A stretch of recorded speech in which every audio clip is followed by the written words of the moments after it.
Hi, kids. I didn't know how to start. I was like all frozen. I was all nervous. I was like, wow, the kids are here and the teachers are here. And some of the teachers are going, this guy's an idiot. Why am I listening to him? Some of the kids are going, this guy's an idiot. Why am I listening to him? I don't know. You can always hit the stop button. You won't though, will you? All right, so today's not too bad. By the way, all of this information and everything can be found at nkinfinity.com. N stands for Miss Newman. She's my partner in crime. You can get a picture of her on our website. K stands for Krause, and infinity is how long math class takes on a regular basis. God, I love that joke. Today we are doing Unit 3-11. Getting close to the end of this unit. I think there's one more day, and then it's review time and test time, and just so much fun. So this isn't anything new. There'll be this first part's nothing new, but we are going to be getting into some new cool stuff in a minute. All right. So when you, excuse me, when you solve a system of equations, you do so when you solve. Back it up. When you solve a system of equations graphically, what you're looking for is points of intersection. And you want to list those as points. And I could do so in set notation. I could say my first point over here is -2, -3. -2, -3. And my other point is 0, 1. Boom, done. Here, 0, 2, and 2, 0. 0, 2, make sure you list them as a point, and 2, 0. All right, and finally these 2 points. So this one will be, I'll do it right here. Let's see, that's 4, 0, and -1, -5. So graphically, the solution to systems of equations graphically is just their points of intersection. So I want you to solve this one graphically, and then we're going to do it algebraically and see if we get the same results. So the line is easy. I'll do that in light blue just because it's a cool color. The slope is 4 and the y-intercept is -2. Now, if you've been with me long enough, you know that I have a very difficult time drawing lines.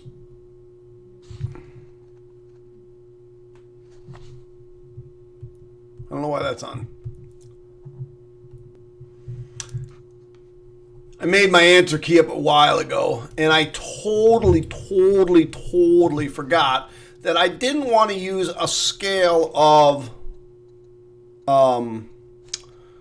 1 by 2. I forgot what I used on the x-axis. I'm going to use a, let's see, 1, 2, 3. I'm going to use a scale. Now, it's going to be a little weird.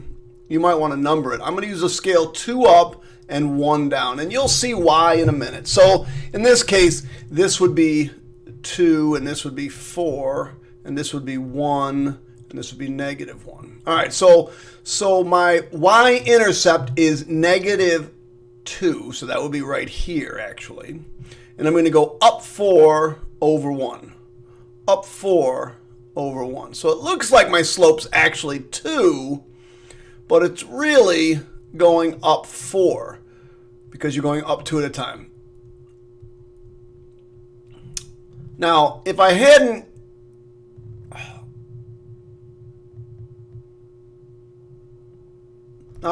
told you that, I guess the best thing you probably could do is get an idea what this thing's going to look like graphically. Like, for example, had I come over to my graphing calculator and I said, okay, let's graph. So we'll do 4x minus 2. It looks like that. And then you hit tab to get the next one in, and it is x squared minus 4, x squared minus 4. You see one of the points of intersection here, but you don't see the other one. It's up here somewhere. I don't even know. So, I mean, I could just click and drag, but easiest way to do is just do window zoom setting. I know it's, I don't need to go much more negatively, but I need to go more, well, actually I don't even need to go much more right. I just need more up. I don't even need more down. I just need more up. So when I go into my menu and my windows and my Windows settings, I just, let's go -10. No, let's go -6.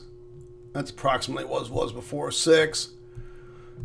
-6. And then, I don't know, let's go up to 20. Maybe that's enough. I don't know. Oops, 20.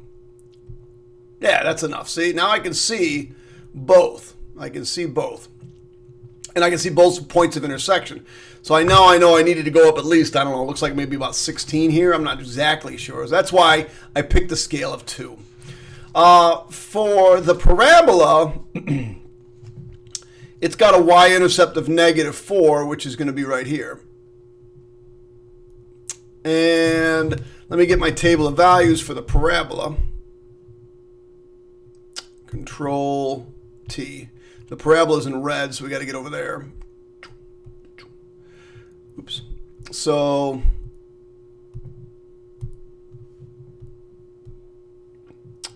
let's see what we got here. So I can get 5, 12, 21. I don't think I can get 21, but I can get -4, 12. So -4, 1, 2, 3, 4, 2, 4, 6, 8, 10. Oops, I should do this in a different color. We'll do red. 12. All right. And then -3, 5, -3, 2, 4, 5. -2, 0. -1, -3, 2, 3. And then we know our things here. It's going to be going here. Now we're symmetrical. And I think we're symmetrical. 4, 12. 2, 3, 4, 2, 4, 6, 8, 10, 12. Now you'll notice, God doggone it, I'm just below what I need to be. Man, graphing's not the funnest with this thing. I'm actually pretty neat on the blackboard, on the whiteboard. So they're going to hit somewhere over here. I would be a lot more accurate, but it's not at nice points. And that's not at a nice point, and this is not at a nice point. So in order to solve it graphically, I got to come over to my calculator. Let's hit Control T. Do you remember how to do this? Control T. You go Menu, Analyze the graph, and we're looking at number 4 for points of intersection. Remember, we get our mouse, click to the left, click to the left, click to the right. There it is. So one of my answers is -0.4. What does it round to? Say round to the hundreds place. So -0.45. -0.45. Wow, does that look awful? Let's see if I can make a 4 this time. -0.45, comma, -3.8, comma. Now what's my other point of intersection? It's down here somewhere. So go Menu, 6, and we're looking for intersection again. Try to use this. Click, click. There it is. So 4.45. 4.45, comma, 15.8. So that looks like what my two answers are going to be. Now, let's do it algebraically. Oh my God, so much fun. The cool thing is, I've already got these things set equal to y's. I got this is a y, and this is a y. That means, since they're both y's, we just got to find out for what y values are they equal. So x squared minus 4 equals 4x minus 2. Now remember, we talked about this a couple days ago. We never want our x squared to be negative, so everything's coming to the left. So we got x squared minus 4x minus 2 equals 0. Now you can try all day to factor that thing. It just ain't going to factor. And you could use the quadratic formula, but I think a couple days ago we probably did the completing the square. So why don't we do this by completing the square? So we're going to write x squared minus 4x plus square. Again, your teacher might just use a space or a line. I use square. Is equal to 2 plus square.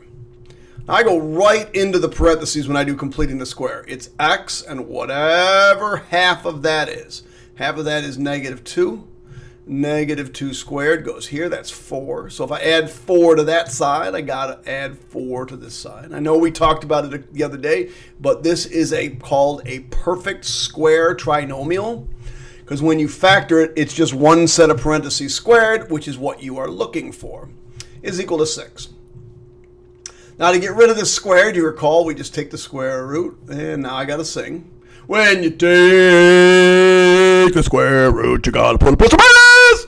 God, whew. Music teachers are beating down my door, so we put a plus or minus there. So I get x minus 2, because this square and this square root cancel, is equal to plus or minus the square root of 6. Bring the 2 over, I get x equals 2 plus or minus the square root of 6.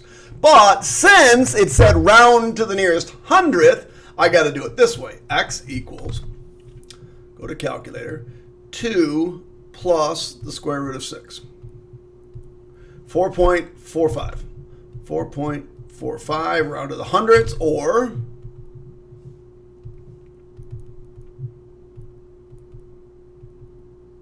man, having a hard time. Would have been easier just to type it in. Minus negative 4.5.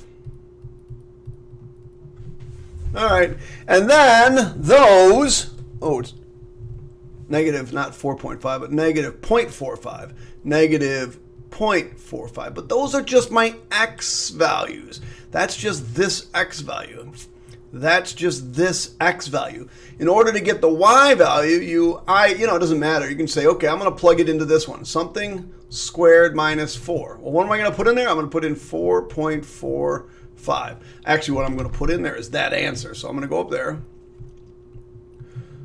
square it, and subtract 4. Oh, look, 15.8. 15.8, and we got that before. And then if I put it in the other one, just so you know, I can put in the other one 4 parentheses, same number. Doesn't matter which one I put it in. What is it? Minus 2. 15.8. Doesn't matter which one. And then you'd plug the other one in and you get the same y values. Okay. Solving algebraically and graphically. Can anything be more fun than that? I don't think so. I don't think so. All right, I hope my audio and video are back on sync. I just rebooted my computer. I don't want to have to redo that. It was only a short lesson. I'll probably put a little note. You probably saw a little note apologizing for it. Hopefully I'll remember to do it. But I'll have to stop more frequently. I don't know why that happened. So I rebooted. I think we're all set. We'll check this out. All right, we're going to try to solve this system of equations algebraically using what's called the elimination method. This is what I'm looking for. We're using the elimination method. What you do with the elimination method is you try to get rid of one of the variables. In this case, I either got to get rid of x's or get rid of y. So the first thing I want you to do is get both variables on the left.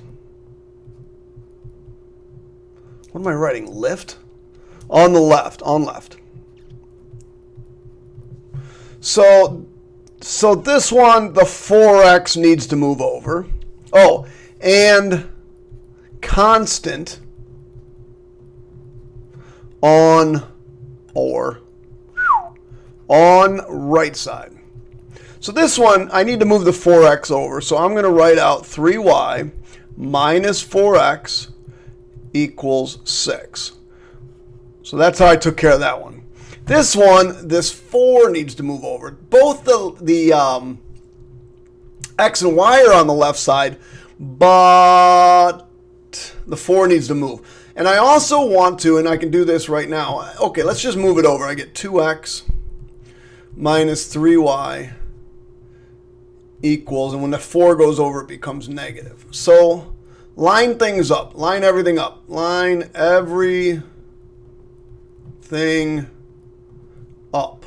So you line up the equal sign, you line up the x's, you line up the y's. So these two probably should switch order, just so the y's could come first. Really doesn't matter. I can switch these two. I'll switch these two. So I'm not going to mess with 2x minus 3y equals negative 4. I'm going to switch the other two. So let's see. Negative 4x plus 3y equals 6.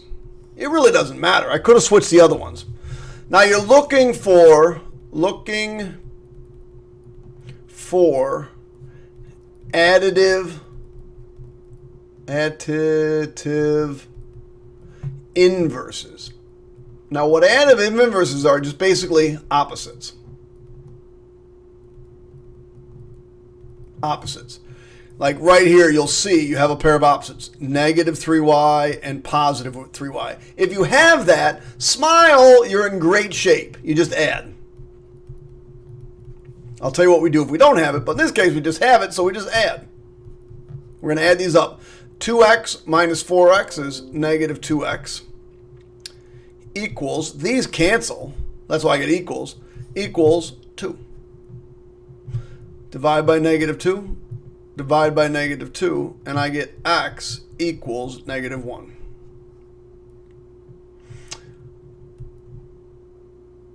Solve for, it's probably behind my head, solve for variable, the remaining, because one of them gets eliminated. We eliminated the y, solve for the remaining variable. And then solve for other variable.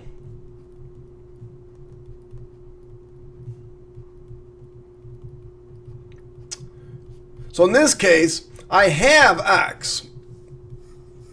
I need now to find y. So I'll rewrite the first equation. The first equation said 2x minus 3y plus 4 equals 0. And I'm going to plug this in. So 2 times negative 1 minus 3 times y plus 4 equals 0.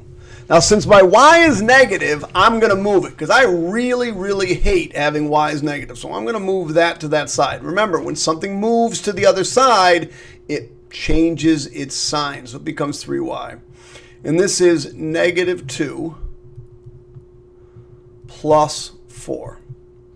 So now I've got 2 equals 3y, divide by 3, and I get y is equal to 2/3. So my answer is negative 1 2/3. That's it. We're done. Now you could check it in the other equation, or you could check it on your calculator. Either way is fine. But you could check it. Alrighty, kids, let's see what we got. Let's keep going. I don't even know where my mouse pointer is. It's up there somewhere. There it is. There we go. Finally, my goodness. Okay, so we want to eliminate variables. We got to get everything lined up. X, Y, 18. X, Y, 18. Great. Everything's lined up. Now I want a pair of opposites. So I want a pair of opposites. So I look at the x's. I've got 2x and 3x. Those aren't opposites. I look at the y's. I've got a 3y and a negative 2y. Those aren't opposites. So that's not really going to help me. So I'm going to rewrite this over here because I like working with new stuff. My own handwriting. And so what we're going to do is this. We're going to manufacture and make a pair of opposites, because you don't always get opposites. As a matter of fact, this is Algebra 2 trick. You're not ever going to get a pair of opposites like that last problem. You got to manufacture them. You got to make them. So here's how I do it. I just switch the first two numbers. So if this first number is 2, down here's a 2. If this first number is a 3, up here's a 3. And I want to make sure when I multiply, one of them's negative, one of them's positive. This would give me 6x. This would give me 6x as well. So I'm just going to make that second one negative. Now, don't forget, we are multiplying the entire thing by 3 and negative 2. You can't just multiply one side by the 3. So you have to multiply that by 3, that by 3, and that by 3. Basically, you're multiplying both sides of the equation by 3. So you get 6x plus 9y equals, what's that, 54? Negative 6x plus 4y equals negative 2. 13y equals 52. And if you play anything with cards, you know there's 52 decks in a card. There's 13 of each suit. Divide by 13, and I get y equals 4. Wow, that was simple. So y is 4. But we still don't know what x is. So we got to write one of the equations over. So it doesn't matter. 2x plus 3y equals 18. I'll take my 4, plug it in for y. So I get 2x plus 3 times 4 equals 18. 2x plus 12 equals 18. Subtract 12 from both sides. I get 2x equals 6, or x equals 3. So my answer is 3, 4. One of the biggest, huge, humongous mistake made by this problem is only finding one of the variables. Instead of finding x and y, like they would just stop. They found y equals 4. Yay, I'm done. No, you're not. You got to keep going. You can't stop there. You got to move. Keep going. Okay, we've got a couple more things left to do. So I think that's all probably review. You should have done a whole bunch of that in algebra, so that shouldn't be too bad. Let's graph these. The first one's easy. It's just y equals x plus 5. We'll use, so my y-intercept is 5, 0, 1, 2, 3, 4, 5. My slope says to go up 1, right 1. So this is the line y equals x plus 5.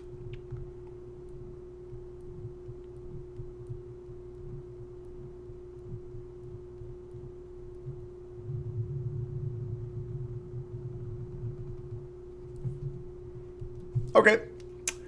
Now the other one is x squared plus y squared equals 25. Now we can do this one of two ways. We're going to do it graphically just to see what it looks like on the graphing calculator. But you guys should know this. This is centered at the origin and a radius, so that's the center, and the radius is equal to that, the square root of that. So centered at the origins, and 1, 2, 3, 4, 5. 1, 2, 3, 4, 5, 1, 2, 3, 4, 5, 1, 2, 3, 4, 5. So this is what this one looks like. But if you have the TI Inspire, it also graphs circles for you. And it's not actually that difficult. Oh, I forgot I restarted my computer. Where is it? So that'll take a second or so to get up. So my two answers are, just so you know, negative 5, 0 as a point, and 0, 5 as a point. I could do this graphically as well. All right, so I'm going to graph the line x plus 5. That's easy. You go x plus 5, enter. But the other one's not quite as easy to graph. Forget actually where you go. Menu. Oh, it's in actions. Menu, actions. I believe it's in 6. Nope, not in 6. I don't know what I just did. So let me just do this again. Menu, actions.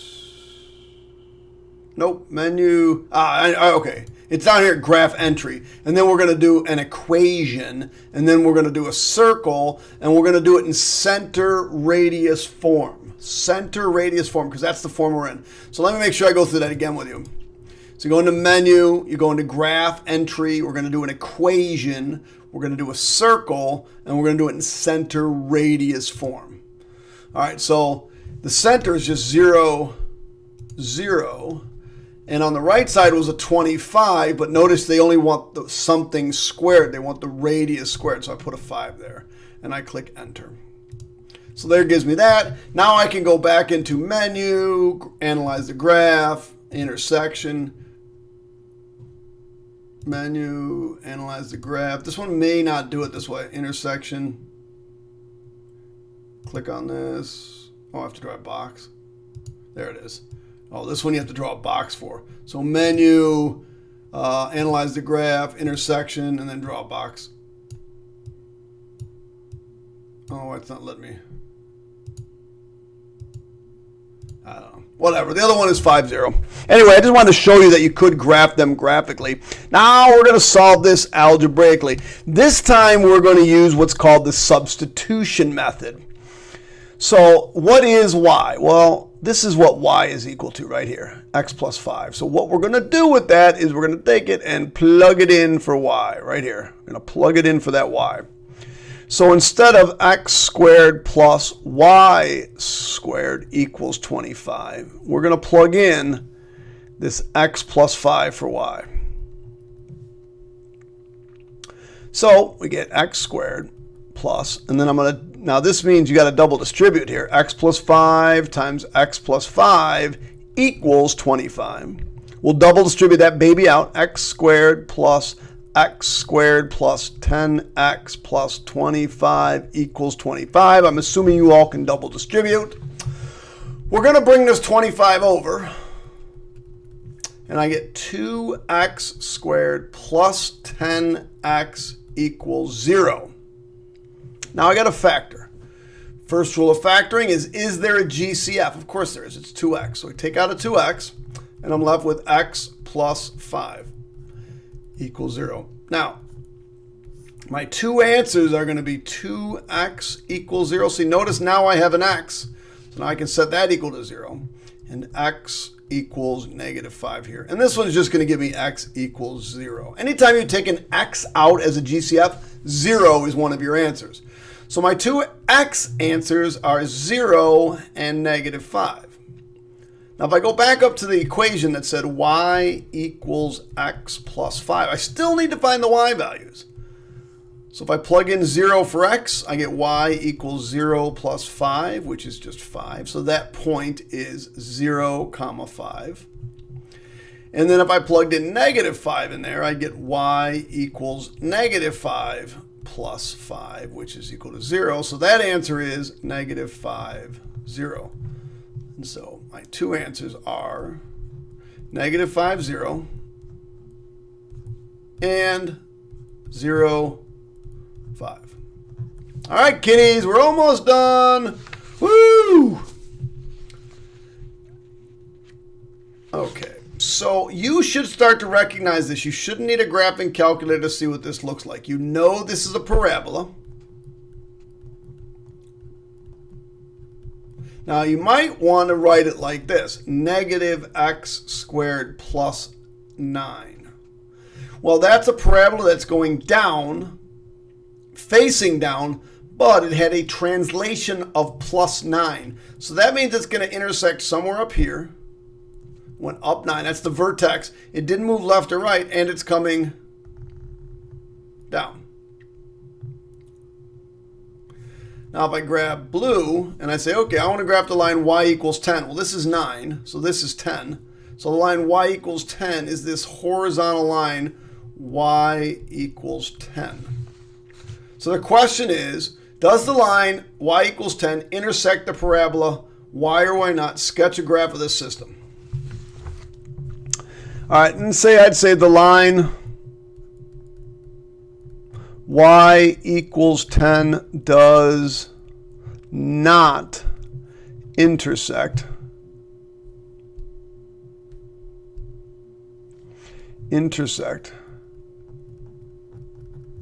the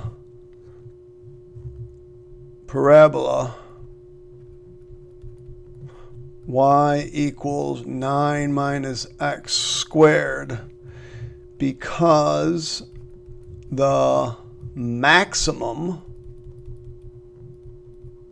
value of y equals 9 minus x squared is 9. And it is concave down. So therefore, it does not intersect y equals 10. Something to that effect. Something using the fact that it's concave down, facing down, and that it is got a maximum of 9. All right. The line y equals x. Let's graph that one. That's that easy one. That's that 45-degree line right there. Y equals x. And this one is centered at the origin with a radius equal to 2. So if I grab my blue pen and I say, okay, centered at the origin, radius of 2.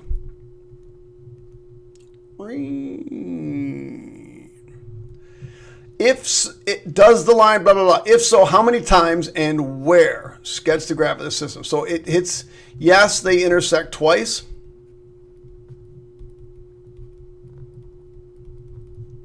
Two times. Now I can't tell based on that, so I'm going to use the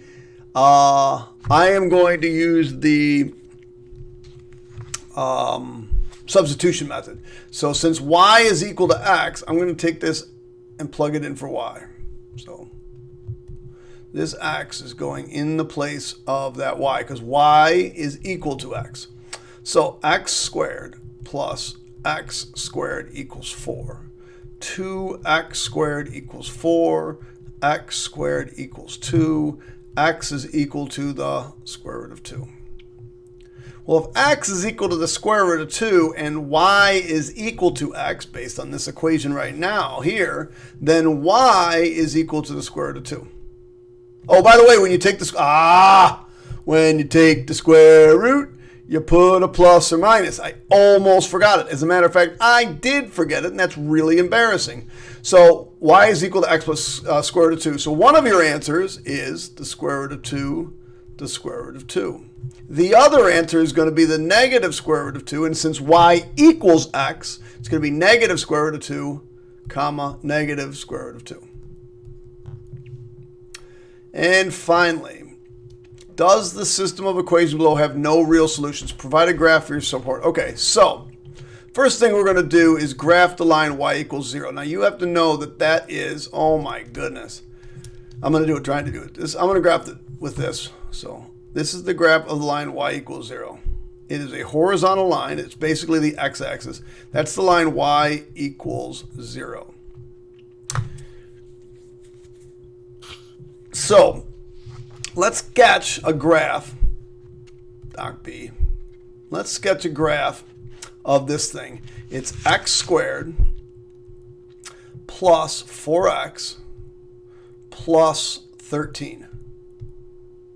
Can't even see it. I know it has a y-intercept of positive 13. So when I come back to my graph, I'm going to take a look at it. And let's see. I know I need to get up to 13, so maybe I'll just do this. Drag it. Ooh, there it is. So there it is right there. There's the equation.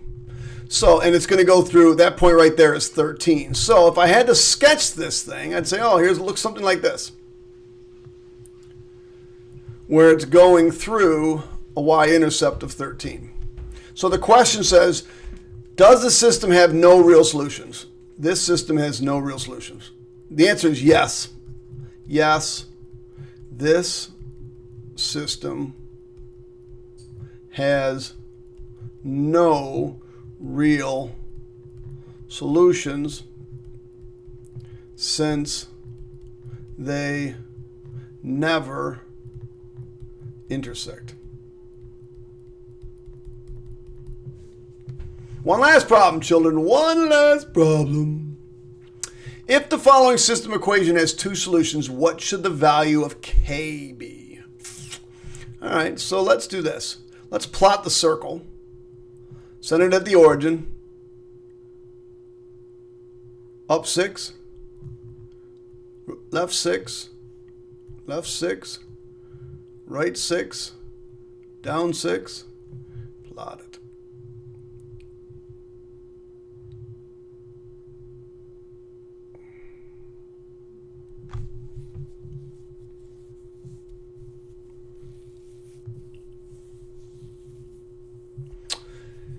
This is the line y equals k. So y can equal 5, y can equal 10, y can equal 20, whatever y equals. But all y lines, don't forget, are horizontal lines. They are horizontal lines like this. So if I want this to have two solutions, that means I need something like this. And that line would be y equals 1. So 1 works. What about 2? Yeah, 2 works. What about 3? Yeah, 3 works. What about 4.5? Yeah, 4.5 works. What about 5? Yep, 5 works. What about 5.5? Yep, that works. What about 6? Oh, wait a second. If I go to 6, I only hit this thing one time. If I draw on the line y equals 6, I only hit it one time. How about the line y equals negative 6? I only hit it one time. But anything above there, I hit it twice. So k has to be less than 6 and greater than negative 6. All right, day 11 is over. Look at what's coming. Day 12 is next. Day 12 will be next, and then we will review, and then you will rock out on that test. Don't forget to subscribe so you get all the new benefits and all the new videos up on your in your email, so you're ready for them. You have them. You know where they are. I guess that's it. Goodbye, kids. Have a good day. Oops, I somehow can't get out of here.